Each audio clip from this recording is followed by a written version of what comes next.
Iran makes an explosive claim about why Hamas carried out the October 7th attacks. There's rifts amongst the Hamas leadership. And an article in the Jerusalem Post just outright calls for ethnic cleansing, right out there in the open. What's going on, everyone? Let's take a look at some updates as it relates to the ongoing war between Israel and Hamas. I'm recording this at 7 a.m. Central on Thursday, December 27th, 2023. Starting with operations on the ground, we have a map here provided by War Mapper on Twitter. Starting up north, this is where the majority of Israeli operations have taken place since the ground offensive kicked off. Looking at this map, it looks like around 90% of northern Gaza is occupied or cleared by Israeli forces, but there's a lot to be done here. There's a term that Israel's been using, they say operational control over some of these areas. That's not exactly a phrase that we use in the U.S. military, not for the same thing. Our operational control has to do with the control over other units within the organization.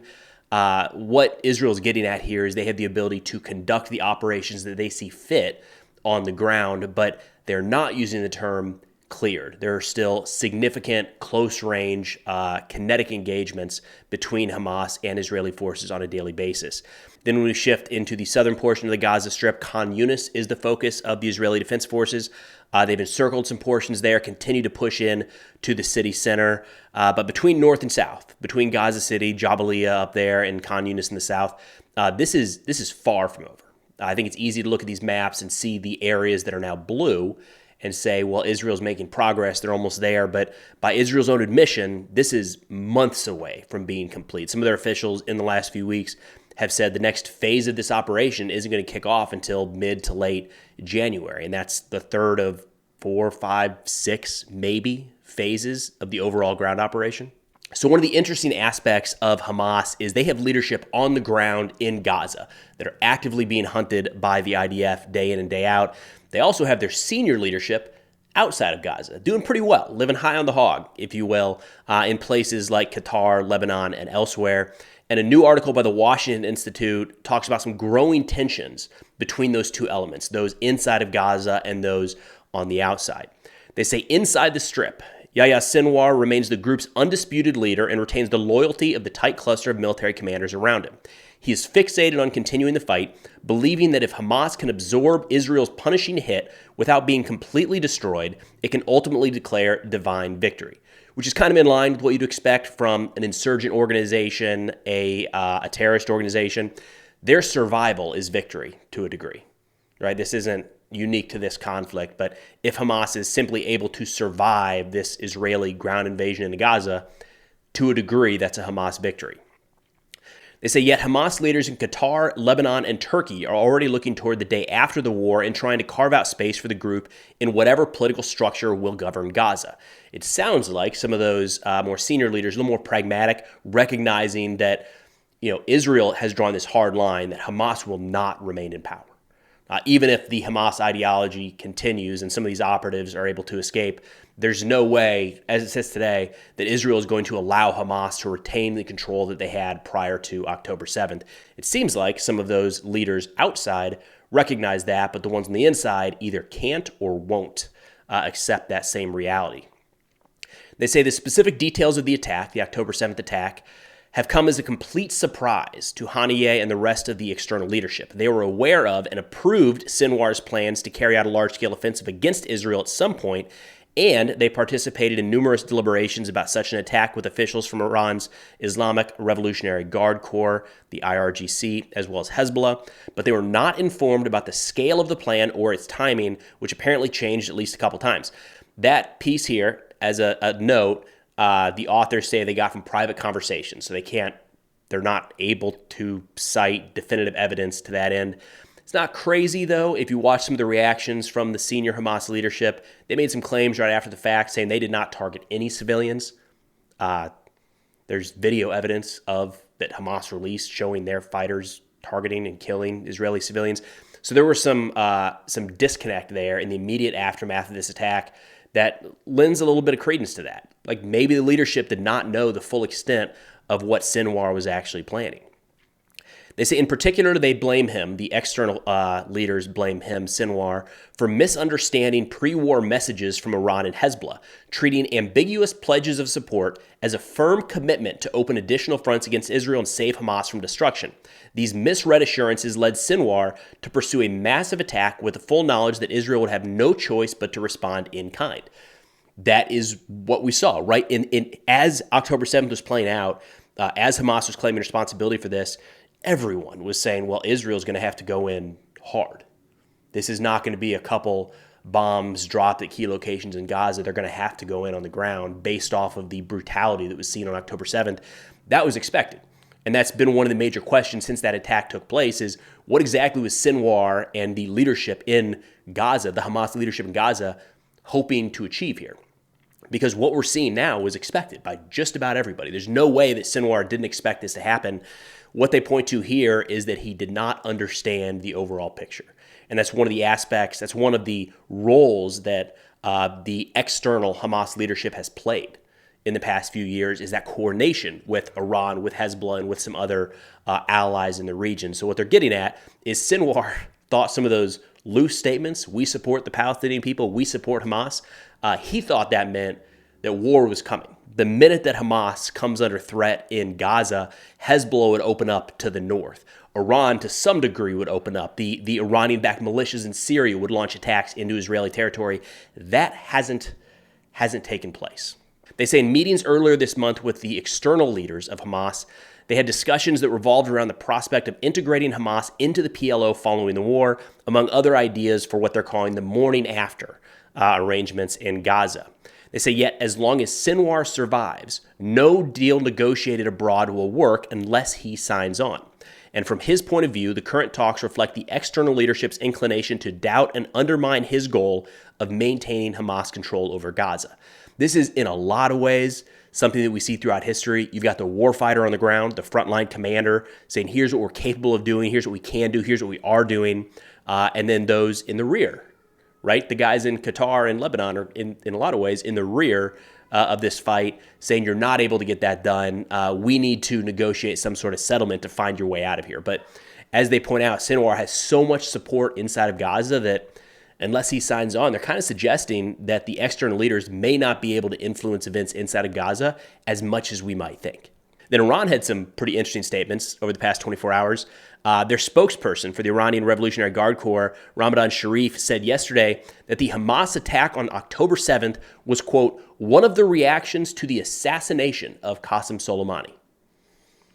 So there's a lot there. That's kind of tying in Iran's direct involvement into this attack, saying that they had some sort of role. Maybe they directed it. Maybe they planned it. Maybe they authorized it taking place. But they're saying this was essentially our doing in a lot of ways. Iran wanted this to happen in a response to the U.S. strike that killed Qasem Soleimani in Iraq a few years ago. Now, Hamas denied this, and this is, what you would expect from any of these Iranian proxies, any groups that are backed by Iran. They want to show that they have their own agency, that they're making their own decisions. So keep that in mind as you read this. But on their Telegram channel, Hamas said, quote, we have repeatedly confirmed the motives and reasons for the operation of the flood of Al-Aqsa. The foremost are the dangers that threaten the Al-Aqsa mosque. So Hamas has never really cited the assassination, the killing of Soleimani as a reason for this attack. That's the first time that's come out. There's been some very loose speculation by Western analysts, but it's not something. Hamas has they've stuck to messaging. The reasons that they say they carried out those attacks on October 7th have never really varied, and they've never tied into the aspirations of Iran, Hezbollah, or any other organization. It has always been exclusively for the benefit of Hamas. Additionally, an advisor to the commander of the Iranian Quds Force said yesterday, quote, there is no need for Iran to intervene in the war on the Gaza Strip because the Palestinian resistance is capable of confronting the aggression. So there's a lot coming from Iran the last couple of days, and it speaks to that article from the Washington Institute talking about how Sinwar may have misunderstood some of these statements coming from Hamas's allies, thinking that the minute Hamas is at war, all of these allies are going to step in and open up additional fronts. This is Iran saying, you don't need us. Now, you could read this a couple different ways. You could read this as kind of propaganda to say they don't need us, they're winning. right? You could interpret it that way. Another way is this is Iran saying, we're going to sit this one out, guys. You're on your own. Best of luck. Looks like you got it under control. Either way, however you want to interpret this, there's some mixed messaging coming between Iran and Hamas just in the past 24 hours. Then shifting to another Iranian-backed group in the region, the Yemeni Houthis are at it again. They never really stopped. Just kind of keep doing their thing. They put out a statement saying that the naval forces of the Yemeni armed forces, with the help of God Almighty, carried out a targeting operation against a commercial ship, the MSC United, with appropriate naval missiles. They also said they carried out a military operation with a number of drones against military targets in the southern portion of Israel. Now, real quick, the Houthis are a portion of Yemen, right? They do not control the entire country. There is a government in Yemen, a civil war that's kind of at a bit of a ceasefire right now. But there is an internationally recognized government of Yemen that still controls territory in the eastern part of the country. That's not who we're talking about here. But the challenge is whenever the Houthis put out statements, they don't refer to themselves as the Houthis. They refer to themselves as the Yemeni Armed Forces. Now, sticking in that region, the Pentagon said that U.S. assets, including the USS Laboon and FA-18 Super Hornets from the Eisenhower Carrier Strike Group, shot down 12 one-way attack drones, or suicide drones, 3 anti-ship ballistic missiles, and 2 land attack cruise missiles in the southern Red Sea that were fired by the Houthis over just a 10-hour period. The Pentagon says there was no damage to ships in the area or reported injuries. Something I always try to keep an eye on here is if they give the possible target of what those munitions were fired at. They didn't here. In some cases, they'll say that these munitions were headed towards U.S. vessels. Other cases, they say these appear to have been headed towards Israel.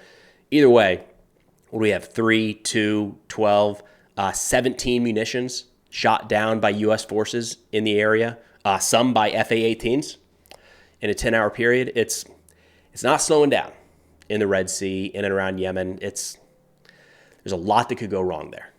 So there's an article published in the Jerusalem Post the other day that laid out a plan for Gaza that is kind of the textbook definition of ethnic cleansing, just right out there in the open. So it's titled, "Why Moving to the Sinai Peninsula is the Solution for Gaza's Palestinians." It's an opinion piece written on December 25th by Joel Roskin. Now, something to keep in mind, back of mind here is, personally, I always get frustrated when we see like very controversial news clips from, is really bad with the Russia-Ukraine war. But it happens in the United States here as well. Somebody goes in the news, says something explosive, and then it's portrayed as like the official position of the government or whatever it might be. This is an opinion piece, so keep that back in mind. Nonetheless, it was published in the Jerusalem Post, so we're going to run through some of this here. And it caught firestorm on Twitter. This is where I came across this. People were fired up. They can kind of, they read this and they said, I know what I'm reading right now. You can't trick me. I see what this is calling for. But diving into the article, they say the Sinai Peninsula comprises one of the most suitable places on earth to provide the people of Gaza with hope and a peaceful future. And the author talks about the absolute destruction that we're seeing in Gaza at this point. Just portions of that strip are just leveled to the ground. There's nothing left. Like, the effort that it's going to take to rebuild that is substantial. And his idea here is, hey, rather than rebuilding that, he says a creative solution is needed as soon as possible. The adjoining Sinai Peninsula, in essence, is the exact opposite of the Gaza Strip, comprising one of the most suitable places on earth to provide the people of Gaza with hope and a peaceful future. He says, however, history has taught us that Gazans, despite their complaints about their humanitarian situation, may object towards genuine rehabilitation programs. This stubbornness constantly relies on their desire to destroy Israel, which repeatedly comes at their own expense. This was, I don't know who this article was directed at, if this was intended for a domestic Israeli audience. It's hard to tell sometimes with the internet because anybody around the world can see this. But just, I don't know, what are we doing here? What's the point of this, right? Like, we do need to come up with, the international community, Israel needs to lead the charge in helping come up with solutions for what's going to happen in Gaza after this war. But this is not a solid one. So in looking at how the United Nations describes ethnic cleansing, they had a UN commission put this piece together saying that it is, quote, a purposeful policy designed by one ethnic or religious group to remove by violent and terror-inspiring means the civilian population of another ethnic or religious group from certain geographic areas. That's kind of exactly what the article says, right? A purposeful policy. If this, what is laid out in this article is carried out, that becomes a purposeful policy. it appears, by one ethnic or religious group to remove by violent and terror-inspiring means, there's an ongoing war in Gaza. I feel like it wouldn't be hard to connect those dots to say that's the reason they're being pushed out, removing them from certain geographic areas. That's what he's saying. He can get out of Gaza, move to the Sinai Peninsula. It's hard to believe that people blessed off on this article were like, yeah, this is good. Let's get that one out there. Just hear some debate about it. So come on, international community. We gotta do better than that, right? Ethnic cleansing can't be like one of the few options that are being debated for the future of the Palestinians in Gaza. There's nothing else we can come up with that pushes this one down to where it's not even a conversation. I'm sure there's some. Let's get those out there front and center. Now, this is an article written by an Israeli with pretty explosive plans about how to deal with the Palestinians in Gaza. But to be fair, Hamas is no saint in this regard, right? Their founding document, their charter, said that Israel will exist and will continue to exist until Islam will obliterate it. And then one of their co-founders, Abdel Aziz al-Rantisi, said, quote, "By God, we will not leave one Jew in Palestine. This is our land, not the Jews." Those are both bad options or ideas or solutions, however you want to put them forward. Like the ethnic cleansing of the Palestinian people in Gaza is bad. The genocide of all Jews in Israel is bad. There's no like which one's better or worse or justified or unjustified. These are the extremes. And these extremes continue to be voiced out there. Just so you know, they're still being pressed forward by a handful of parties as maybe not legitimate options, but hopeful options. So come on, let's avoid those.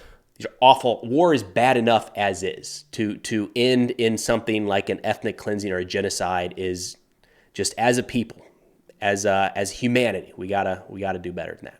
But that's all I got for now. Of course, if interested in national security subjects, be sure to check out the sit reps I put out on Substack. Link is in the description below. Substack now also has ad-free, sponsor-free videos that go live about 1 hour before they're up on YouTube. But thanks for watching. I'll see y'all next time.